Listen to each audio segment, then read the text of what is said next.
we have massively messed up our guts. We have to really understand the gut is central to our health. How do you hit the reset button on your gut? Why do we need to pay attention to the gut, and why is it so crucial for all aspects of health, especially longevity, which you're focused on a lot right now? Yeah, I mean, listen, this is the century of the gut. Honestly, the microbiome has taken off as a field of research in the last 20 years, and we've learned so much about the relationship between our gut health and the rest of our health. And it turns out that if your gut isn't healthy, then you're not healthy.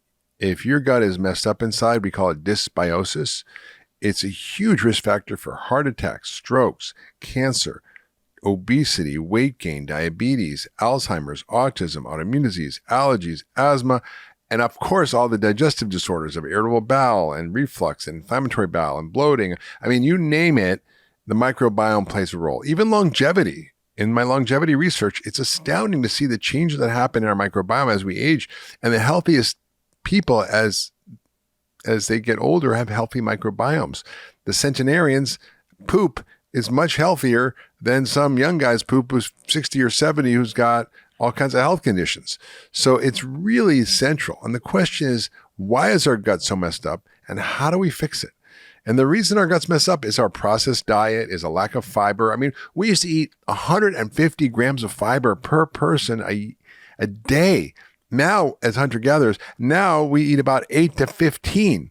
And that's why so much constipation exists. And, you know, in my book, I talk about Dennis Burkitt, who was a British physician who has lived in Africa as a medical missionary. And he's noticed this huge difference in the health between the urban city dwellers in Africa and the rural hunters and gatherers, who were basically genetically the same.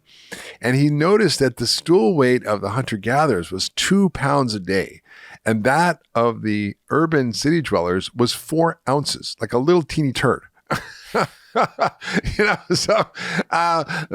he didn't know why, he didn't quite understand, but he saw this huge correlation between the size of your poop correlated with the size of the amount of fiber you're consuming and long-term health risks. I mean, elephants have, I think, 50 pounds of poop a day or 50 kilos or something crazy like that because they're eating so much stuff.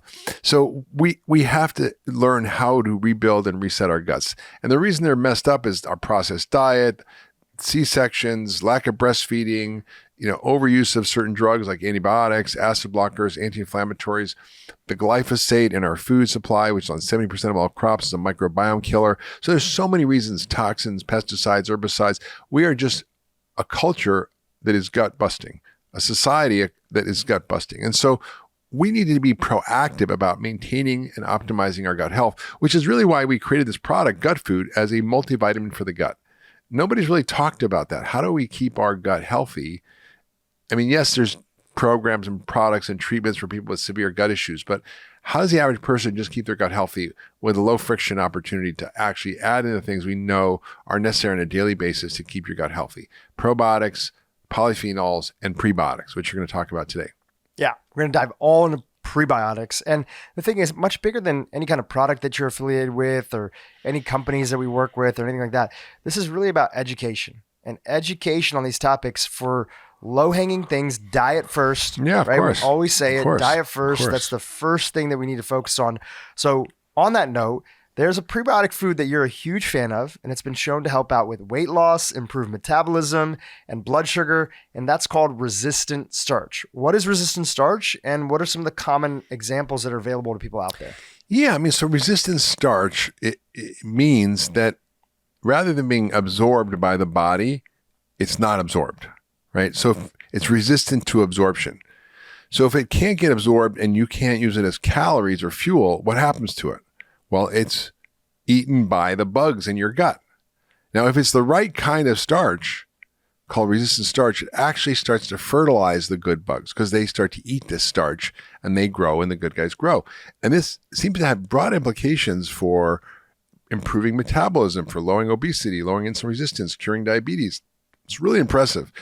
And it's in certain types of foods. For example, plantains, green bananas, lentils, Jerusalem artichokes. There's a whole bunch of these have resistant starch that can be taken and eaten on a regular basis that will help to actually create a better gut environment. So it's really a beautiful way to eat and actually not get the calories, get the taste, and have your gut be really healthy and happy at the end of it. So Mark, you just listed a bunch of them. What are a couple of your favorites and how are you incorporating them into your diet on a regular basis? Well, plantains are great. I love those. You can stir fry them, cook them. You can put them in smoothies. Lentils are great. You can make lentil soup. Those are really great resistant starches. And just to interject really quickly, on the plantain side, plantains definitely have like less total sugars compared to like bananas and stuff. But being the blood sugar guy, people are always asking, right? You're like, okay, you're saying this thing is good for, being a resistant starch. And how do I be mindful about incorporating my diet if I'm but resistant starches also tend to help with insulin resistance and gluten sensitivity and insulin sensitivity. So they're not as having these big spikes, and they're actually being consumed not by you but by the bacteria, and they produce something called short chain fatty acids, which are incredibly important as fuel for the gut cells, as regulators of signals of cancer risk, and are so important for your overall health. And that's what's so beautiful about prebiotics is that they help grow the right bacteria, which are producing then these short chain fatty acids, including butyrate, that are so protective against a whole host of diseases. Yeah, and also, I understand that green bananas are also in that category, and yeah, if they're green bananas. That means that they are like unripe bananas. Unripe, and there's less sugar content that's there. Yeah, but they don't taste that good. But they don't taste that good. But you could kind of figure out how to make them. You could cook them. And there's like powders that are out there as well. Are you a fan of those? Yeah, there's powders, and there's also, you can take potatoes, for example, like little tiny potatoes that are like the Peruvian potatoes that are already lower in starch and sugar. You can cook them and cool them, and then you can eat them that way in like a potato salad. And those are more resistant starches. So there's a lot of ways to sort of make resistant starch, but I think the naturally occurring ones are the best, like lentils and plantains and green bananas. Sure, and following a bunch of tips like the glucose goddess who was recently on your podcast was talking about, putting cloves on your carbs, adding a little bit of fat, right? Mm-hmm. Having them with a bunch of fiber. Fiber.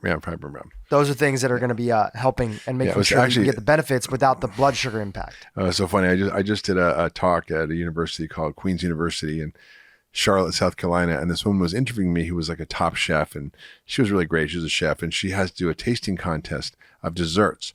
So she's freaking out that she's going to gain weight because she has to eat all these desserts for the next month.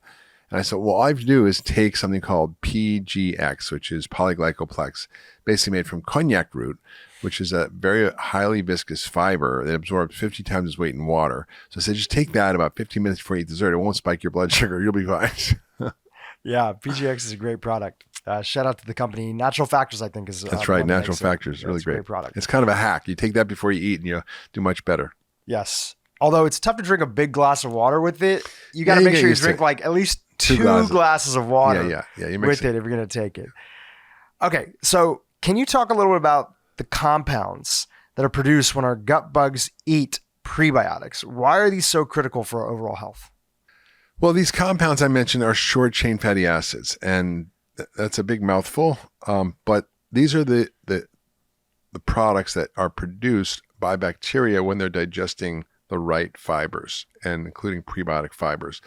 And yes, we talked about resistant starch, but there are also lots of other foods that just have prebiotic fibers in them, and the gut bacteria love these, like legumes, beans, dandelion greens, garlic, artichokes, asparagus, onions, cognac root, which is what I was talking about, the PGX, cocoa, actually, flax seeds, jicama, seaweed, and polyphenol-rich foods. These are all prebiotic foods. So we need to include these in our diet. So when I go to the grocery store, I'm going to get asparagus and artichokes and onions because I know these are prebiotic foods. They're going to help my microbiome. I think about it. Or I'm going to buy jicama and put it in my salad because it's a prebiotic food, and I want to actually increase the food for my good bugs. So I'm shopping thinking about this all the time. And the reason they're important is they produce these compounds, short-chain fatty acids. Butyrate is one of the most important ones. And we know that butyrate is not just for providing fuel for the colonic cells to keep them intact and everything working, but it's actually also a cancer regulator, an inflammation regulator. It regulates the risk of heart disease and cancer and diabetes. So it has so many benefits. It's one of the most important molecules in the body, butyrate. And we don't have enough of this. And I test my patients' stool all the time, and I see so many people are just so low in butyrate. And it really is necessary because it's necessary to keep your metabolism up, to reduce inflammation, to prevent cancer, and to help heal a leaky gut and prevent a leaky gut. So when you, for example, have low butyrate levels, you can't maintain the integrity of your gut lining. That causes a leaky gut. You get food allergies, food sensitivities, you get leakage of bacteria, you get systemic inflammation. That leads to more weight gain, more inflammation, more heart disease, more cancer, more dementia, more depression. I mean, it's going to go on and on. So basically, when you have prebiotic foods, it helps the gut bugs flourish, and then they can replicate. They produce their vitamins like vitamin K and biotin. They regulate your hormones, and they basically remove toxins. But when you don't have these good bugs, you're kind of screwed. Well, one of the prebiotics that's in your formula that you put together, gut food, is acacia fiber. Talk to us a little bit about that and why it was one of the things that you were using when your gut was messed up and you were dealing with a lot of leaky gut, which had a whole host of challenges. Yeah, for sure. So acacia fiber is a really wonderful prebiotic fiber. It's well tolerated, often more than other fibers because they can be hard on the system. It makes you feel full. It helps control blood sugar and cholesterol. It's an antioxidant, and it helps really help correct a leaky gut. And what's really quite amazing about acacia fibers is it's actually been studied to lower a whole set of cytokines, basically through lowering something called NF-kappa B. NF-kappa B is what we call a transcription factor. It's a compound that the body makes to tell your genes that there's a problem and to make more inflammatory molecules called cytokines. And then you get all these cytokines produced like TNF-alpha and interleukin-6 and interleukin-8, which are very inflammatory. And you get all these problems when you have inflammation. So when you actually have acacia fiber, it lowers the NF-kappa B, it lowers IL-6, it lowers the TNF-alpha, these dangerous cytokines, and it actually increases the anti-inflammatory cytokines like interleukin-10. So you've got a brake and you got an accelerator on your immune system, right? So you don't want the accelerator going all the time. You don't want the brake going all the time. So we have just so much in our culture, in our life, in our environment, our diet, our toxic load that drives inflammation. And so if you're not getting compounds that help to lower that, you're actually accelerating aging and obesity and all the chronic illnesses. So it's super important to make sure your cytokines are balanced. And that's really key. And that means making sure you have enough of the prebiotic foods that produce the short chain fats and take care of it. And that's the acacia fiber is another one of the essential fibers. It's so key. I love it. There's another prebiotic that's also included in the formula that I'd love to have you talk about. Galactooligosaccharides. It's a mouthful. GOS. GOS, as it's often referred to. What are the benefits and some of the research show about GOS? Well, it's quite amazing. I've taken this product quite a while, and it's a powerful product because it is so good at feeding the good guys, and in 14 days, and bloating is a huge problem for people. Like the food baby thing, is a real thing. I promise you, people. I mean, my patients send me pictures of it all the time. Look at my food baby. I'm like, but 71% reduction in bloating at 14 days. A 92% reduction in pain, a 71% reduction in flatulence or gas. That's a big deal. And these are really debilitating symptoms for people. And what's also interesting is that it doesn't just affect the bloating, gas, and digestive symptoms, but it has indirectly effects on the immune system. So you see almost a 60% increase in phagocytosis, which means your macrophages, which are little Pac-Man that go around and clean up all the problems and viruses, infections, are increased in function, and natural killer cells, which are really critical for fighting infections and viruses and cancer. There was a 106% increase in natural killer cell function in 10 weeks. That's impressive. And so that's what helps you fight viruses and cancer. And there was also a higher level of interleukin-10, which is one of the anti-inflammatory cytokines. It's all from taking a prebiotic. This is how powerful they are. Okay, Mark, switching to the next part of this discussion. So typically when people think of the gut, they think probiotics. But what we're seeing is that prebiotics are just as important, especially for creating these beneficial compounds that improve digestion and help prevent even chronic diseases that are out there, top ones that we all know about. Ideally, this means eating a high fiber diet. So let's break down a typical plate of food for you. How much fiber and prebiotics are in that plate of food? And how much fermented food and how much protein and how much fat? Just describe your typical meal. Yeah, sure. I mean, I think it's important to understand that probiotics are like the seeds you put in the garden. Prebiotics are like the compost you put on the ground to make the seeds grow. So it's really important to think of them together. And the polyphenols are like super fuel on all that stuff. And it's a trifecta of a powerful set of compounds that really have never been put together in a product before. And that's really why we created gut food.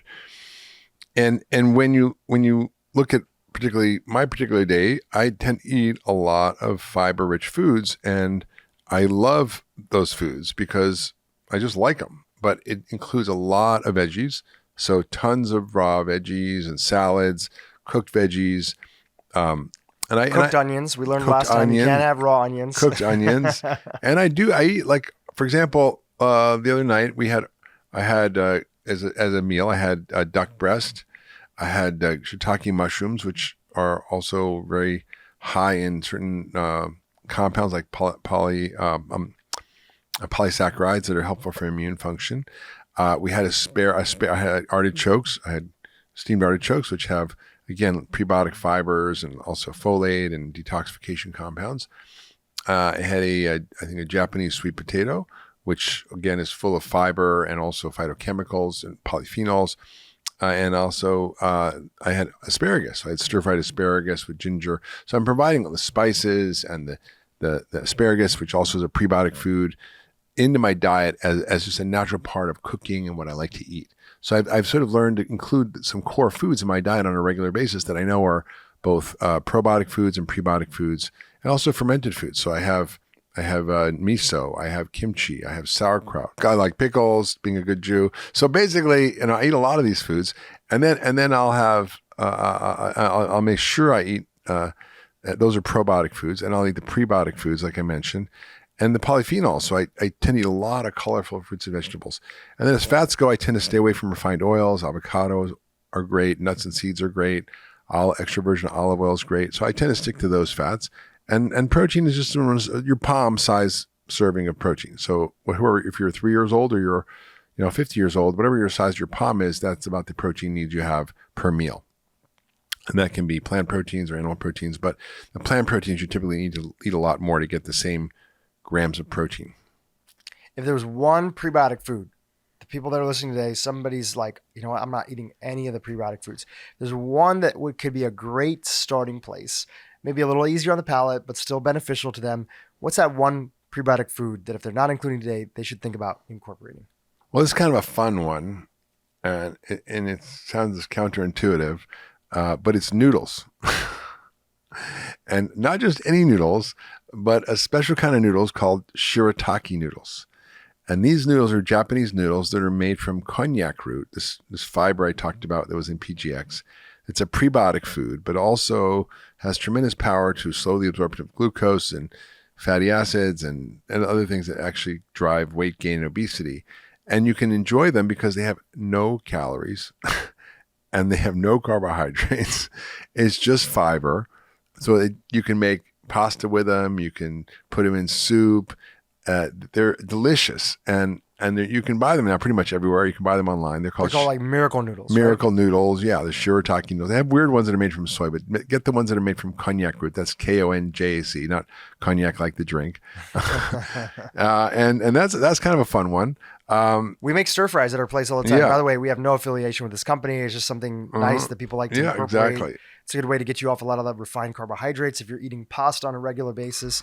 Nothing wrong with enjoying some pasta here and there. We had some pasta last night as a special treat. We went to a friend's restaurant. It was heirloom grains and, it was heirloom grains, and they're bringing in from Europe and other stuff, but that's not how we eat on a typical basis. No. So miracle noodles are a nice way to like mix it up and get some of that texture that people enjoy from noodles and pasta, but not have it be so detrimental to your metabolic health. Absolutely. And then I think if you really want to, get into it, you can have more artichokes and plantains. And how easy is it to cook artichokes? They can look intimidating for people. Oh my God, artichoke is the easiest thing in the world. You stick it, you basically steam it for an hour, and you have to make sure enough water's in the pan or boil it, and then take it out, and I just dip it in olive oil and vinegar, and I just dip it. That's it. You don't do oven, you do steam it. I just steam it. Okay. And I just wait. It's usually about an hour, depending on the size of the artichoke. Like a little pot and a bamboo steamer, do you use? No, I have like a pasta pot, which I don't really use for pasta anymore, but I fill the bottom up with water, and it's got a metal strainer in it, and I put them in there. Yeah. You can also boil them too. You can just boil them. That's fine. I like to steam them, but yeah. And then when they're soft and the leaves pull off easily, you take it out after about an hour, and then you just dip the leaves in it takes a while to eat. You have to dip the leaves in the olive oil and vinegar, and you scrape off the yummy parts with your teeth. And they taste great. And if you're not used to eating them on a regular basis, maybe start off small initially, and then you can slowly work your way and up. You just don't want to eat the hairy parts in the middle. Yeah. You have to get to the heart of the artichoke, and you have to take off the hairy bits in the middle. But it's fun. It's an adventure. It's an adventure for sure. So, Mark, as part of this mini-series, we haven't gotten to many community questions, but we'll toss in some community questions here. And these are from your audience, your Dr. Hyman Plus audience, your Instagram audience, your podcast audience. So let's jump right in. So first question, can you take pre and probiotics at the same time? Absolutely. You want to, because you want to fertilize the bacteria. So you want to fertilize the bacteria in your gut that are already there, but also if you want to help, grow a little bit more of the actual ones you're giving. So it's certainly fine to take them at the same time. The one caveat is if you're taking prebiotics and probiotics and you have bacterial overgrowth or fungal overgrowth in your gut, it can create a war, and you can often feel a lot worse. So, and what's an example of that happening or taking place? Well, I mean, if you start taking probiotics and all of a sudden you feel like you had somebody come with a tire pump and pump up your intestines, and you're bloated and distended and it's painful, that's a clue that maybe there's something rotten in Denmark, and you need to go figure out what's going on in your gut that needs weeding. Is it a bacterial overgrowth, fungal overgrowth? Is it a parasite? Then you can kind of make a more coherent stand on what actually is working or not. And often one way, different companies will do this is you're taking a prebiotic, it's something new to you, or you're taking a probiotic, you start small and you build your dose up so your body can get used to it. And I think that's even in your recommendations around gut food is you start titrating. For sure, start slow and build up. Slow, yeah, exactly. And I think there's instructions on how to do that. What are your thoughts about Jicama, and is it one of the best probiotics that are out there? Definitely. Prebiotics. Sorry. Jicama is a great prebiotic. So if you know what Jicama is, it's like I think a Mexican kind of South American-y kind of vegetable that is like a big white root or something. And you basically peel it and you cut it into thin little matchstick slices, and you can throw it in your salad. I love it. I love putting it in my salad. It's crunchy. It's kind of got a nice taste to it, and it's a great prebiotic. So it's a go-to for sparking up your salad with a prebiotic fiber. And it's been really interesting to see a lot of companies start to incorporate Jicama in their products. Your friend Mona, my friend Mona, they have their product Jicama, spelled with an X. We'll link to the show notes. It's a nice beverage mixer that people can use for just by itself, for solo.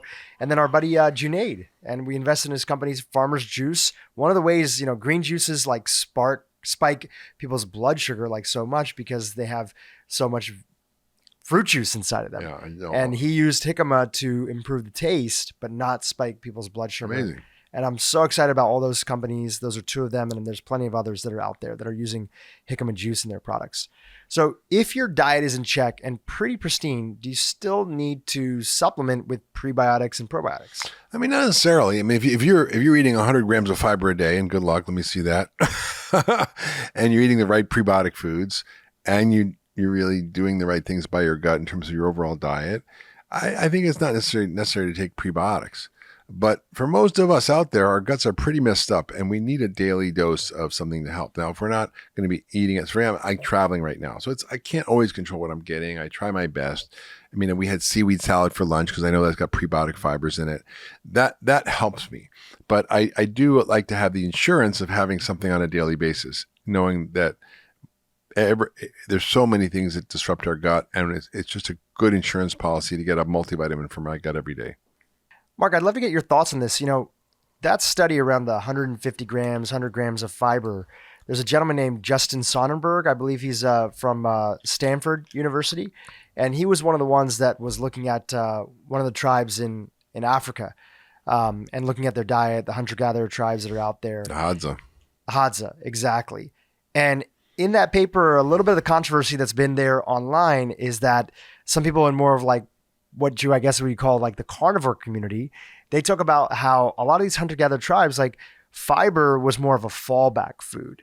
Now, Justin, recently in an interview that he did with Andrew Huberman, who's also been on your podcast, and we'll link to in the show notes, he was saying that, yes, it's a fallback food. They would prefer honey all day. They would prefer to eat honey all day, but they just can't get honey all day. They would prefer meat all day, but hunting is a little bit tough and not always are animals there. So whether it was done by design or by default, he's saying they're still having this amount of fiber in their diet. So yeah, of course. they have the same food addictions that we have. So Of if course. you could give them processed food all day, they would choose processed food all course. day. It's not like they have some enlightened idea around food.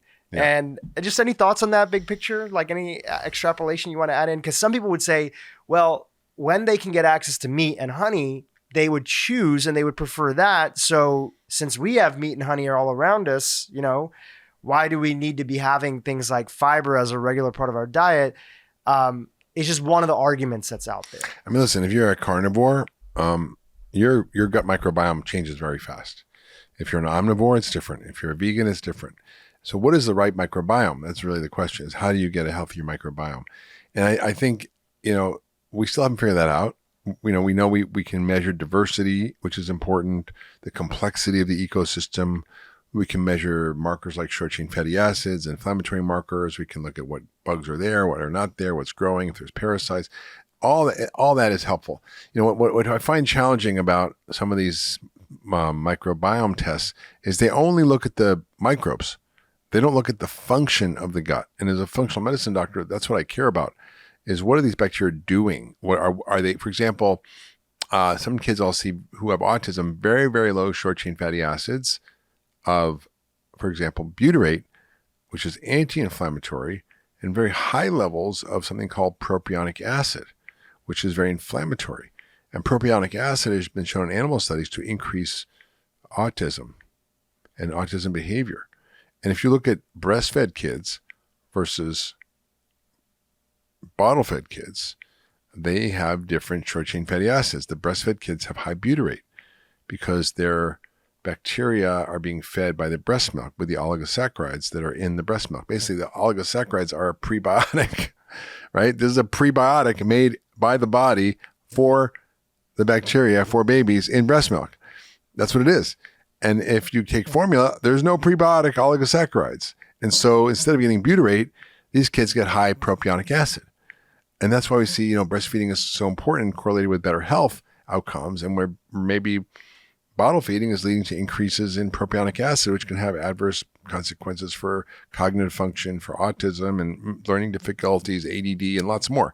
So I think it's important to realize that our diet really matters, and that the prebiotics that are in our food really are key. And so historically, if we were hunter-gatherers, we didn't have a choice. We had to eat whatever we could. We got a root, a berry, some tree bark or whatever, and that's just what we had to do. And that was more of a natural environment for them. It was, yes. I mean, if all we had was sugar, that's all we'd want to eat, we'd be really happy, but we'd get very sick. But they had a wide variety of foods. They ate far more complex diet than we do. The whole variety of roots and berries and plant foods and lots of different kinds of animals. And also they'll eat the bone marrow. They'll eat all sorts of stuff. So really, really important to think about how do we get the right balance of things for us in a way that isn't going to be too onerous, but that it's going to be designed to fertilize the right bugs and not grow the wrong bugs. So another question we have from the community: is a prebiotic good for people who have IBS? What are some of the considerations that people who have IBS have to think about? Yeah, so generally when I think about someone with a gut issue is the weeding, seeding, and feeding program. And I think the IBS group can be constipation, can be diarrhea, but typically there's a component of bacterial overgrowth or fungal overgrowth. So I really am very careful about, when I'm working with these patients, not overdo stuff too fast with the pre and probiotics. I usually give them a week or two of weeding, clearing out the bad bugs with herbs, sometimes medications, antifungals, and then we see the body can be able to tolerate these things. There's not a war going on. All right, next question from the community. What's the difference in digestive enzymes, and how are digestive enzymes different than pro and prebiotics?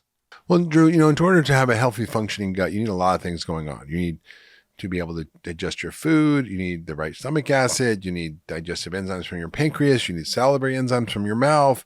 You need the right fibers and prebiotics to actually help, grow the right bacteria. You need probiotics. You need postbiotics. You need all the things you need to actually keep a gut healthy. And so when we're thinking about repairing and fixing the gut, we need to think about all those things. And I see people with low pancreatic function, low hydrochloric acid. And so sometimes giving them supplements with pancreatic enzymes or more plant-based digestive enzymes along with hydrochloric acid can actually be very helpful. So it's really depending on the person. But if people have a lot of SIBO and bacterial overgrowth and digestive upset and undigested food in their stool, or on their lab test we see low pancreatic elastase, we can actually help to treat them in an effective way by providing those enzymes for people. So it's not either or. It's a select group that might need them, but when you need them, it can be really helpful. And then when you get your gut healthy, you don't need them so much anymore. Now, sometimes when people are going out to restaurants or they're eating foods like gluten and dairy, which people partake in every so often, it's a part of metabolic flexibility. Some of my friends might take digestive enzymes with them to like the restaurant or whatever. Do you ever do that? And yeah, there's actually gluten digest enzymes. There's lactase enzymes. There's things that help with dairy and so forth. So you can use them to sort of mitigate problems that you might have if you go out and cheat a little bit. But it depends on who you are. If you're a celiac, you don't want to cheat at all, right? If you're having severe dairy reactions, you don't want to cheat at all. But for some of us, who are just may have a little upset tummy or whatever, I mean, I think it's fine. I think the goal is ultimately to eat in a way that actually is going to rebuild your gut so you're more resilient. That's the whole game here in functional medicine. It's not restriction, but freedom. And metabolic degrees of freedom by optimizing your body's systems. And once you do that, like I said before, I couldn't eat anything for years without being sick, without causing rashes all over my body, my eyes getting red, my tongue getting sores, my stomach bloating, having severe brain fog, fatigue. I mean, it was so immediate. And I knew exactly what was going on at the time. This was like almost 30 years ago. I didn't know all that I know now. The microbiome wasn't even a word. We knew how to work with the gut, but it was really tough and it was hard to reset the system. And for me, it was challenging because I had mercury poisoning. And if you have something like that, you can do everything you want. You can take all the prebiotics, polyphenols, everything you want. Unless you get rid of that, you're not going to get better. So Mark, I think this is a perfect opportunity to do a little bit of a recap. We've been doing this multi-part series and we've just covered polyphenols to start. Then we covered probiotics and then we covered prebiotics, all under this greater umbrella of we live in a world that has never been more destructive to our gut. So we want to be more mindful to take care of our gut because health and disease starts in the gut. So give us a little bit of a recap of some of the top points that we learned through this multi-part series, and we'll have more to come soon, but at least so far, where are we at?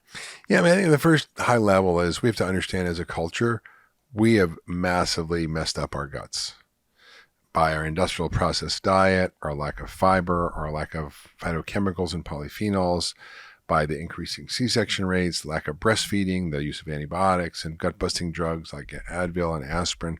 So it creates a perfect storm for a disaster of a gut environment that promotes all sorts of downstream problems from not just digestive issues, which are the number one reason people visit the doctor, but all sorts of chronic diseases, from heart disease to obesity to cancer to diabetes to dementia to autoimmune diseases to allergies to asthma to autism to ADD. I mean, I could go on and on. So we have to really understand that gut is central to our health, to every aspect of our health. And so we really have come up with a framework for helping people to reboot their gut. How do you hit the reset button on your gut? Well, it involves diet. So upgrading your diet and the quality of the food you're eating, increasing the fiber content, polyphenol content, phytochemicals, super important. Second, we need to supplement with the right things like a multivitamin for our gut with the right prebiotics, the right probiotics, and the right polyphenols to help. So for example, in our product gut food, we have Lactospore probiotic, which is a spore-based probiotic, very well researched. We have Galactooligosaccharides, which are incredible prebiotic food. Acacia fiber is a prebiotic. We have something called mucosae, which is prickly pear and also olive leaf extract, along with quercetin, which are incredible polyphenols for helping boost the good bacteria in the gut. For example, Akkermansia mucinophilia is highly responsive to these. It's exactly what it sounds like. Mucinophilia means it's mucin loving, so it creates a mucus layer in the gut to prevent a leaky gut. So we have all these ingredients that are designed scientifically to optimize the gut environment, to be like a multivitamin for the gut, and to help people really create a baseline that they can rely on. It's like, why do you need a multivitamin? Well, because we're not eating 800 different food crops anymore, and a lot of our food's depleted, and we've had all these problems. So in a perfect world, we should not need all these things, right? And I always say, oh, you don't need a vitamin, but only under certain conditions, right? You only hunt and gather your own wild food. You only drink pure, clean water, breathe pure, clean air, have no environmental exposures, have no chronic stress, sleep 8 to 9 hours a night, and exercise all the time. Now, if that's you, no, you don't need a multivitamin. But everybody else, yes. So the same thing with a gut multivitamin. In a perfect world, we wouldn't need this. Maybe if you're a Hadza living in the jungle and you're eating in Africa all the wild stuff and you're doing your thing, no, they probably don't need all this stuff. But for the rest of us in modern society, absolutely. People don't understand how so many of our issues come from the gut and how easy it is to diagnose it and treat it. And we use tests that traditional doctors just don't do. Like we have a different set of lenses, a different set of filters that we can sort through information and data and ask questions that traditional doctors can't. Like, how do you measure leaky gut? Yeah. How do you look at the microbiome in the gut? How do you look at the digestive function in the gut? How do you actually start to treat it in a different way? And I think your first case is just so rich with a story that is so common that I just love you to share this, because I think everybody's going to resonate with this story. Right. And by the way, I've never seen this patient as your patient, but I've literally seen the same story 100 times, or maybe 500 times, or 1,000 times in my practice. So common. It's the same freaking story, right? So tell us about this person. So it was a 24-year-old gentleman who came in to see me and was really struggling over the last year with his digestive system. He was having a lot of bloating and gas, pain in his stomach every time he ate. He was having diarrhea, and sometimes he was getting constipated. And he went to his traditional GI doctor, and they told him, you have irritable bowel, and but he wasn't getting any better, right? And he was just because he was having so much stomach pain, he had lost some weight.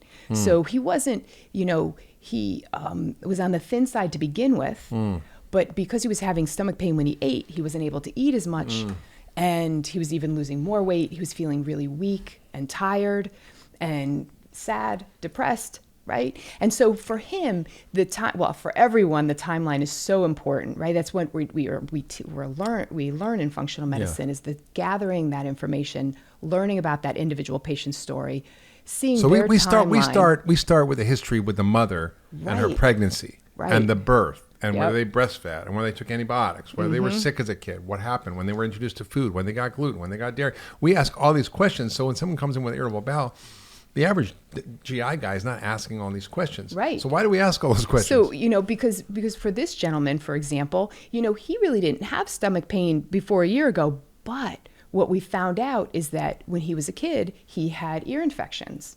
So, and probably he had because he was asthma, eating dairy. Probably, right? So it's such a common connection. Oh my God. I remember once being in the ER, Liz, and this patient came in, and this little boy kept coming back, and like the toddler was coming back and over to the ER with ear infections, and just so inflamed.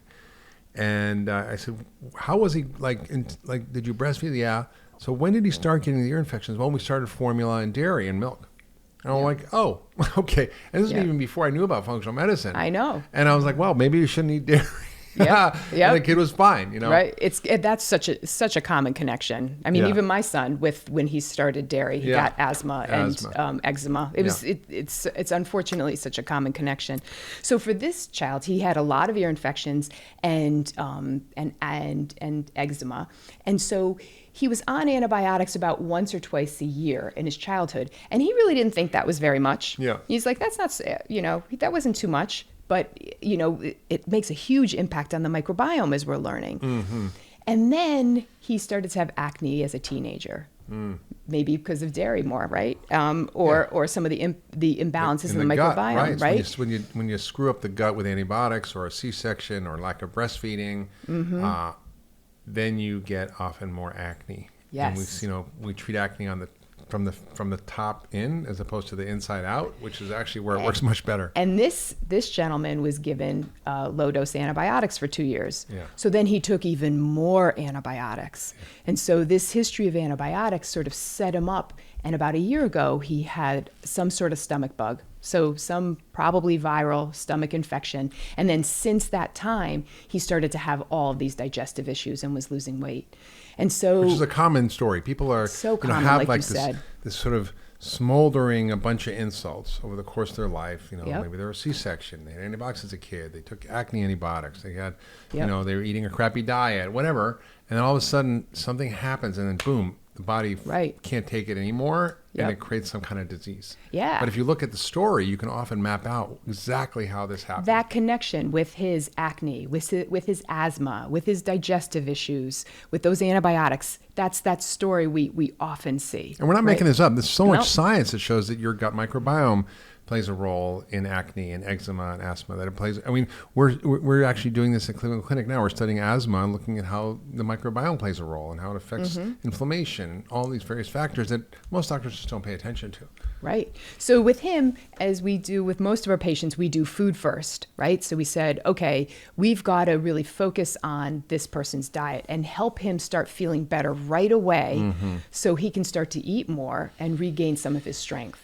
So we pulled away inflammatory foods. We took them off of gluten and dairy while we were waiting for tests to come back. Sometimes we will do some tests that look at, of course, we'll test for celiac disease which is a big cause of leaky gut. Yep. That's for sure. Probably the number one. And he didn't have that. But by the way, you don't have to have celiac disease to actually have a problem, right? You can have, they call it non-celiac gluten sensitivity. Yep. I would estimate it probably affects 20% of the population. And I think if you look at the antibody levels, you can get a clue, which most doctors don't look at. And I read a study that autistic kids and schizophrenic patients often have 20% of them have antibodies to gluten. Yes. And it may not be full-blown celiac. Absolutely. And even, regardless of, even if people are negative totally for celiac, if they have increased intestinal permeability, they start reacting to a lot of different foods. Yeah. So then you start to see with that leaky gut, as we talked about before, right? The coffee filter and things are coming through. Then the body's reacting to lots of foods that it maybe never reacted to before. So they're not true allergies. They're more like sensitivities. Sensitivities. And the real thing is it's because of this increased intestinal permeability. Yeah. So our job is we have to heal that increased intestinal permeability so that they don't have to be so restrictive with their foods. I mean, we still always want them to be on a healthy diet, but we want to relax those restrictions over time. Most of the time we can. Yeah. And so it's part of the approach of functional medicine. We start them on the elimination diet. So eliminating all the inflammatory foods, gluten, dairy, processed foods, all that stuff. And then you remove, right? That's the remove in the 5R. Right, the 5 R's, like remove, replace, reinoculate, repair, rebalance. And rebalance. Yep. And we'll go into each of those because they're really important. But the next step is also there's other things we may need to remove. There's tests we need to do. Yes. So what kind of tests would you look at as a functional medicine doctor that you wouldn't see at a traditional doctor's office that give us a roadmap of how to treat these patients? Right. So we did a stool test that looked at his microbiome. And what we noticed is that there was an overgrowth of unhealthy bacteria and unhealthy yeast. So he had this, probably because of years of antibiotics, he developed this dysbiosis, this imbalance in the bacteria and yeast. And so there was an overgrowth of the unhealthy things. It's like weeds, having a lot of weeds in your garden, right? Right. It's not always like one of those, you think of a stomach infection and you're getting really, really sick, you're throwing up or having diarrhea. It's an imbalance, and it's called dysbiosis. But that imbalance causes a lot of symptoms in people. When you have the wrong bacteria and the wrong yeast levels, you can get a lot of bloating after you eat. You can get a lot of fatigue after you eat. You can get those symptoms of constipation and diarrhea, and that causes this inflammation in the digestive system. So all of your digestive enzymes don't work well. So you're not breaking down your food well. You're not absorbing your nutrients well, and it becomes this vicious cycle that people are dealing with, and we see all the time. Yeah, it's so powerful. So when I see this patient, I'm like, okay, you don't have to do all the tests, but sometimes if you get stuck, you look at, various tests that look at antibodies against things that are in the gut that determine a leaky gut. Right. And we call it Cyrex-2 testing, which is a test you can get through functional medicine right. doctors. You can test to see if there's leaky gut. I love that test too, because it's a great way for us to follow up and see how much we're seeing improvement. Right. Are we doing enough? Right. Are we seeing improvement in their leaky gut or increased intestinal permeability? And then we look at poop testing, like where we do thousands and thousands of these tests, and it's so helpful. And it doesn't just look at the microbiome; it actually looks at the function of the gut. Yes. Like whether there's malabsorption, whether you have no digestive enzymes, whether there's inflammation, whether there's overactive antibodies in there, whether you have imbalances in what we call the short chain fats, which are the food for the colon that are produced by bacteria eating the right kinds of fiber. And if they're low, it means there's an imbalance. Then we look at the microbiome, and we look at what grows, we look at parasites. And then we target and micro-target the things that are out of balance for that person. And it's different for everybody. And we might look at food sensitivity testing. We might look at and even things like heavy metals or other things which can also cause it. I had a patient with ulcerative colitis once, and I did everything right. I did the whole 5R. It wasn't working. But I forgot the first part of the R, which is remove. And I thought, well, maybe, heavy metals can cause autoimmunity. Maybe it's a problem. And so I tested him, and he was like wasted away, and he was like, it was terrible. He actually had high levels of mercury. We treated his mercury, and his colitis went away. So Which is phenomenal. Yeah. So I think it's so powerful. And this case is so important because it really describes how a patient, goes to a traditional doctor, is diagnosed with a disease, irritable bowel syndrome. By the way, anytime you hear syndrome, it means doctors know what the heck's going on. It's just a collection of symptoms that we agree we're going to put in this bucket, and if you have those symptoms, you have this disease. But it's not really a disease. Right. And so that's what functional medicine is. It sort of looks upstream to figure out what the root causes are and personalize the treatment for everybody. And there's common things that we do, like the 5R, but it may be different Rs for each patient, right? Right. So for him, we removed, the inflammatory foods, and we removed the bacteria and yeast. I actually treated him with an antibiotic, a non-absorbed antibiotic, and an antifungal. So I treated him with prescription medication. Weed killer. So that was the remove, right? And then the replace. Because he was underweight and because of that inflammation in his digestive system, I gave him some digestive enzymes for a short period of time just to help him, to help it so the food wasn't as inflammatory for him and to help him absorb more nutrients. And then we worked on re-inoculating, right? Yeah. So after we gave him some good probiotics. Put in the healthy bacteria. Some good prebiotics, right? So we know that What are prebiotics? Prebiotics are the things that help feed the good bacteria. So they're the food for the probiotics. Which is usually what? Like fibers. Fibers are amazing prebiotics. We know a lot of phytonutrients are prebiotics. So this, I think, is really exciting research when we're looking at our phytonutrients. We know what are phytonutrients? Right. So I know, it's amazing, right? So our food has minerals in it, it has vitamins, but it also has these things called phytonutrients, which are these components in our plant foods that have this amazing health benefits for us. So that can include things like ellagic acid that we see in pomegranate that can feed some of the good bacteria, that Akkermansia that we know can lower inflammation. We know that... Just to back up on that Akkermansia thing. So when we look at the poop, we can tell if there's like good levels of different bugs. Yep. And one of them we look at is Akkermansia. And it turns out that is so important for protecting your gut. It helps you keep your biofilm or that little coating over the gut so you don't have a leaky gut. And it's involved in so many autoimmune diseases, in response to cancer therapy, and metabolic issues and weight. And it's such an overlooked thing. And you can't take a probiotic of it, at least not yet. Right. But you can feed it, the good guys. Right. We can feed it. We can feed it with all these amazing phytonutrients, like what's in pomegranate, the ellagic acid. And also we know that sulforaphane from our cruciferous vegetables feeds the good bacteria. So broccoli, collards, kale, but not juicing it. Right, Brussels sprouts, all those good ones. We know that green tea, that has good phytonutrients in it that's good for the digestive system. So we always say to people, get something from every color of the rainbow every day. Get some plant foods from every color of the rainbow every day. Get some good red foods like the pomegranate or cranberry. Get something orange and yellow and green, blue, purple, white, tan. All those good healthy plant foods that we, like our vegetables, our fruits, our spices, our teas, our coffees, really actually are impacting our microbiome, which is fascinating. It's so great. And, just a great anecdote from a colleague of mine, Dr. Lee, who was on our podcast talking about eat to beat disease. His mother had stage 4 uterine cancer.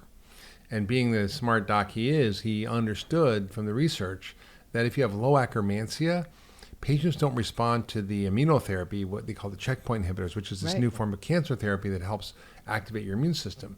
So if your gut isn't healthy, you can't actually get the cancer cells to die with the immunotherapy. Right. So Isn't it basically you die fascinating? unless you have good bacteria in your gut. And so his mother had stage 4 uterine cancer and was going to die and wasn't responding. And he gave her pomegranate, cranberry, green tea, all these phytochemicals, got her Akkermansia levels up, and she was cured of her stage 4 cancer within a month. That's a phenomenal story. Yeah.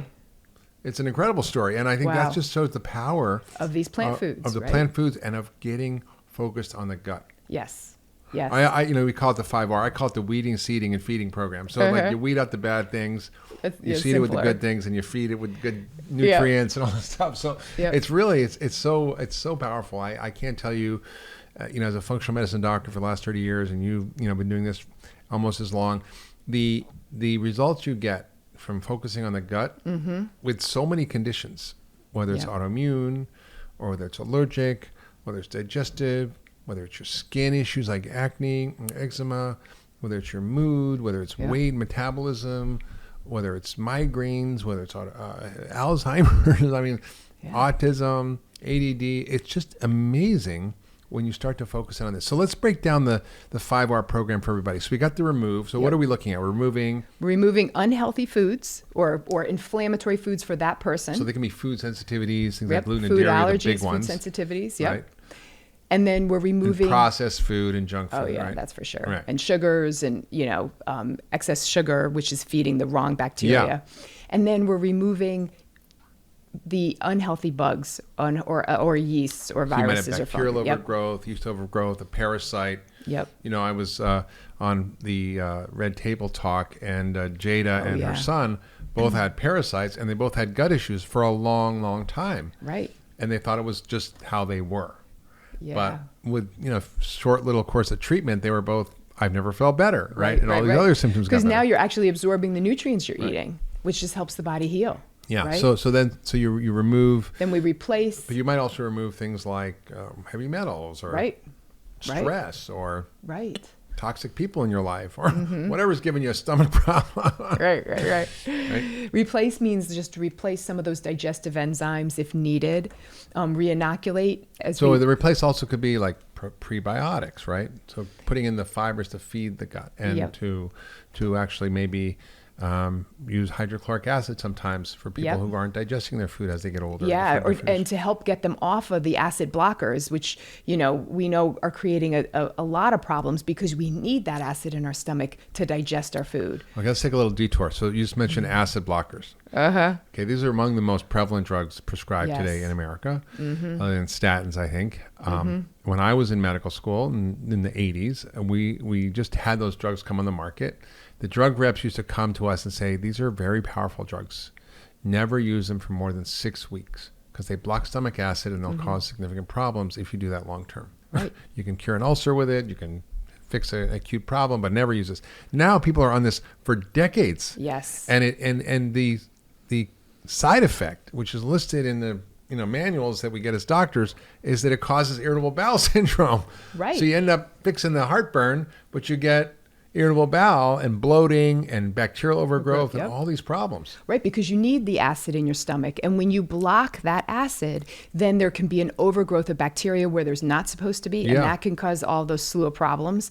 You also change the pH, you get more yeast issues and all this stuff. And then you're not absorbing your minerals, so you can get osteoporosis, and you're not absorbing your B12, so you can get fatigue and dementia, right? It just goes on and on and on. You don't absorb zinc and magnesium, minerals, calcium. It causes osteoporosis, pneumonia. It causes, irritable bowel. On and on, right? Yeah. It takes some work sometimes. When people have been on an acid blocker for a long time, it takes some work for us to help wean them off because their body has gotten pretty used to it. They start to get their body wants to make acid, so it's working against the medicine. So when you wean them down, sometimes they get more acid production. It's called rebound. So you actually, it's like, and it's sort of a trick. Like you get off it, but it makes you worse. So you feel like you have to get back on it. I get back on it, but it's actually not true, and you can actually get off it. Absolutely. So we do that all the time. We do it all the time. So reinoculate, giving all the good prebiotics and probiotics, the good bacteria and all the things that feed the good bacteria. And then the 4th R is repair. How do you know what probiotics to take? Oh, that's a great question. I want to know, what do you prescribe? Oh my goodness, that's that goes on and on. We could talk about that for the next hour. Yes, it's true. Right? There's a lot. There's more and more probiotics in the market every day, and they all have different roles and different functions. Yeah. And we're just sort of, honestly, I think, we've been doing this forever, but it feels to me like we're at the infancy of this understanding of how to use these in medicine. Yep. So what? I mean, there's some great brands that I trust and I use all the time, but when somebody is doesn't maybe know what to do, I'll say, go to a reputable place, a reputable pharmacy or a good wellness store pharmacy, and get a probiotic. Try it. If it makes you feel worse, then stop it. Because there's some good bacteria that make people feel worse. Well, they have bacterial overgrowth. Exactly. If you have bad bugs growing in there and you put the good bugs in there, they have a fight. Yep. And they cause lots of bloating. And so that means we just have to do more work before we can start it. Yeah. So. So you got the reinoculate, and then you got the. And then repair. Yeah. And that's the fourth R. So that's things like giving good protein, good amino acids, which are the building blocks of protein. Sometimes repair. To help repair that barrier, that coffee filter, right? We have to repair it with good protein. And sometimes we'll use amino acids like glutamine that help repair it. We'll give more zinc, whether it's from food sources or as a supplement. Maybe we'll give some vitamin A, which also helps with healing that barrier. It helps with healing the endothelium in the gut. So those are things we will do to repair. And then rebalance, right? That's the fifth R, which is really focused on managing our stress and how we're reacting to the world. Because we know that when our parasympathetic nervous system is engaged, when that calming nervous system is engaged through meditation and yoga and breath work, that our body has the ability to heal, and it heals better when our body is at rest. I mean, yeah, I think you just touched on something very powerful, which is that our gut and our brain are connected. There's a whole hard wiring of nervous system, and the gut even has this independent nervous system that actually is like a second brain. Yeah. And so, we often say people are irritable bowel, are emotional or anxious, or have just maladaptive emotional coping mechanisms. But it turns out that the irritable bowel actually can cause an irritable brain and lead to anxiety and all these emotional issues. So Right. it's bidirectional, and I think that's a great lever for helping people reset their gut. Absolutely. I just want to share a story because I've been doing this for a long time, and of course my I don't know what it is, curse or blessing, depending on how you look at it, is actually getting really sick and having to figure out what to do to fix myself. Yeah. And I've had a lot of gut issues over the years, which is why I really focused on this. The first was when I had mercury poisoning. Yeah. And I tried everything. I did every functional medicine trick in the book back then, and it wasn't working. Right. And until I got the mercury out, which disrupts all your enzymes, it disrupts your gut, it causes leaky gut, it causes yeast overgrowth, it screws up the bacteria in your gut. Until I got rid of the mercury from my system, I couldn't get my gut straight. Yeah. Because it's impacting your immune system too, right? Right. And then many years later, I kind of got an issue which was triggered by an antibiotic for a root canal that I had to take called clindamycin, which is known to cause C. diff, which is a terrible bacterial infection that kills like 30,000 people a year. Yeah. And I got that. Yeah. And I was so sick. I remember. Liz would come over to my house, and I was like, it was pretty bad. I'm like, we were all struggling to figure it out. And I had mold in my house and all these other things, but I ended up having colitis, and I had tremendous leaky gut, and I did my own stool test. And my friend Patrick Hanaway, who worked for the stool test company for many years, my colleague at Cleveland Clinic, he and I looked at my stool test, and we probably, between the two of us, seen like 20,000 stool tests. We're like, this is the worst one we've ever seen. And everything was screwed up. And I had no good bacteria. I had low butyrate. I was not digesting. I had tons of inflammation. It was terrible.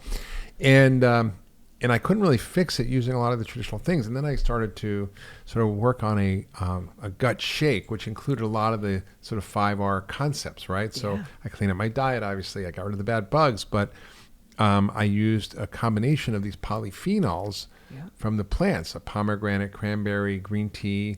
Also added, glutamine. I added prebiotics, probiotics.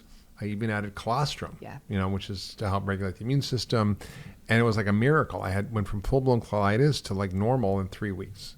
and I've been great ever since. And, it's just like, wow, this is something that people can actually do. It's not that hard. It's not drugs. And the alternatives are like really bad drugs, right? So, we want to go into the next case, which was sort of not about people with a gut-centric issue, because people often think, oh, well, if I have a leaky gut or if I have gut-related problems, I'm going to know it. My stomach's not going to be right. I'm going to feel symptoms. But that's true. It's not always the case. So the first case was a guy who did have a typical history of, antibiotics and acne and some infection and then, diet and all this stuff. And that was pretty clear. But there are many cases where people come in and they have zero gut symptoms, but their gut's a mess and it's causing all these issues. If you love that last video, you're going to love the next one. Check it out here. And many ancient healing systems understand the power of the gut in keeping us healthy. So having a healthy gut is critical to our well-being, our long-term health, even our mental health. We're now learning that, antibiotics can destroy the microbiome